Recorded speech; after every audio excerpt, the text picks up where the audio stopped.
Sea moss, also known as Irish moss, is a type of algae called Condis crispus. If you're doing any research on the health benefits of sea moss, you might be a little skeptical about all the purported health claims. How realistic are these claims? Are there any dangers to eating sea moss? And what can you realistically expect if you eat sea moss? Well, I've been doing a lot of research on sea moss and found some interesting things. So in this video, I'm going to answer those questions and take a comprehensive and realistic view of eating sea moss for health and weight loss.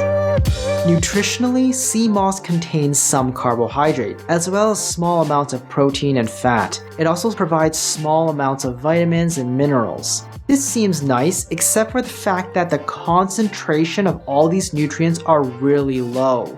When sea moss is dissolved in water, the resultant gel is mostly water. It actually has a comparable nutrient density to kale. Kale actually has a better nutrient profile than sea moss, having a greater variety of nutrients and having more protein and fiber while having less carbohydrate, which is beneficial to people trying to lose weight. We'll talk about why sea moss has so much carbohydrate in a second. It does have a large number of different vitamins and minerals, but if you're going to be eating a lot of this stuff and blending it into smoothies for nutrition, you should know that there's a potentially serious health issue with eating too much sea moss.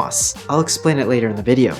Now, sea moss has an interesting property. When mixed with water, it forms a gel-like substance. This is due to a special type of carbohydrate it contains. The carbohydrate in sea moss is mostly in the form of a specific type of soluble fiber called Carrageenan, and about 50% to 65% of the dry weight of sea moss consists of Carrageenan. Carrageenan is actually commonly used in many other foodstuffs, like sauces or ice cream, to help thicken it. Purified Carrageenan is considered generally safe for human consumption. However, a growing body of evidence suggests that it may not be as harmless as we once thought. In research labs, Carrageenan is actually used to cause inflammation in animal models for testing anti-inflammatory agents. While we don't see direct inflammation in humans, there is evidence to suggest that Carrageenan might aggravate those with pre-existing inflammation in the gut, like those with inflammatory bowel disease or ulcerative colitis. So if you have an inflammatory condition in your stomach or gut, Carrageenan may worsen your symptoms, and removing it from your diet can help to alleviate your condition. When we look at Carrageenan's effect on weight loss, three common related health claims appear. One is the claim that it helps with cholesterol levels. Second is the claim that it helps with blood sugar levels. And third is the claim that it suppresses appetite as a soluble fiber and helps with weight loss. Let's see what the research actually says. Firstly, the evidence for Carrageenan helping with cholesterol is extremely weak at best. Most of it was done in mice, and the one small study done in humans found a very weak effect on cholesterol. Secondly, much of the evidence surrounding its ability to help with blood sugar also involves research in mice, not humans. And even then, the evidence is mixed, with some showing it does help reduce blood sugar and some showing it doesn't.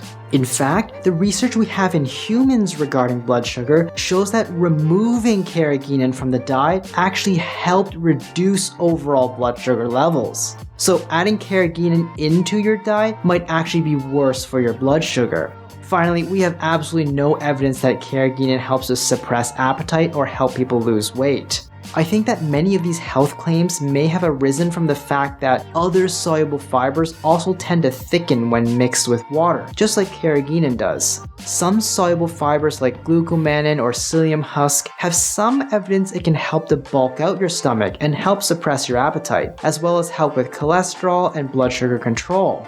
Unfortunately, not all soluble fibers are created equal, and while Carrageenan might look similar to glucomannan or psyllium husk, it doesn't seem to possess any of those beneficial qualities. So Carrageenan doesn't seem to have any reliable beneficial health effects, and might actually have negative effects on health and your ability to lose weight. That means that the claim that Carrageenan in sea moss can somehow benefit your health is also highly dubious. So if Carrageenan isn't really beneficial for your health, what benefits does sea moss have?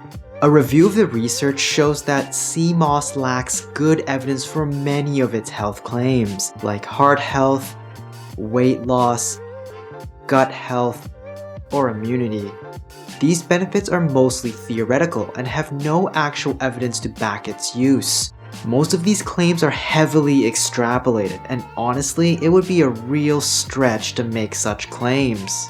For example, just because some soluble fibers might help with weight management doesn't mean that all soluble fibers, including the carrageenan in sea moss, will help as well. Another example is the claim that it can help with muscle recovery because it contains some protein. Sea moss contains such a low concentration of protein. If you really want protein for muscle recovery, just take a protein powder or have some chicken. However, sea moss is a seaweed, and like many other seaweeds, it's high in iodine. Iodine is a nutrient that's required for your thyroid to function properly. Sea moss contains around 4 to 7 micrograms of iodine per gram. For comparison, iodized salt contains around 3 micrograms of iodine per gram, so about the same. This is kind of nice if you're deficient in iodine, but you could also consume any type of culinary seaweed to get iodine, like nori, kelp, kombu, or wakame. But a common problem with consuming seaweed, sea moss included, is the presence of heavy metals. You see, corals and seaweed have a nasty habit of absorbing heavy metals in the water around them and not letting go. As a result, heavy metals like arsenic, lead, cadmium, and mercury tend to build up inside over time, and high concentrations may show up in sea moss products, depending on where the sea moss was sourced. Independent testing for these heavy metals is not very common. A well-known risk of consuming any seaweed products is that you will likely be consuming at least small amounts of heavy metals each time, since heavy metal pollution is so globally widespread. So, getting iodine or any nutrients from consuming sea moss, particularly if you plan to eat a lot of it, comes with a very real risk of heavy metal contamination.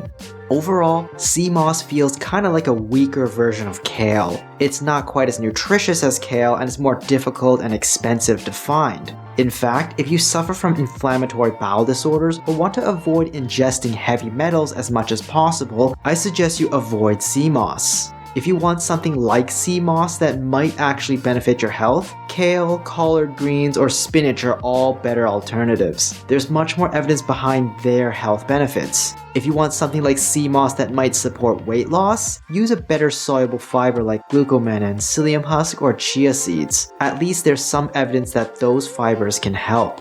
I've talked about glucomannan for weight loss before, and I'll link more info down below in the description. At the end of the day, if you like putting a bit of sea moss into smoothies for texture, that's fine. It's probably not gonna harm you. But is it gonna help you? Probably not. Hi, I'm Dr. Brian Young. Do you eat sea moss and what do you think? Let me know in the comments down below. Subscribe and hit the notification bell to stay up to date. And if you found it informative, please leave me a like and share this video with someone you know can use the info.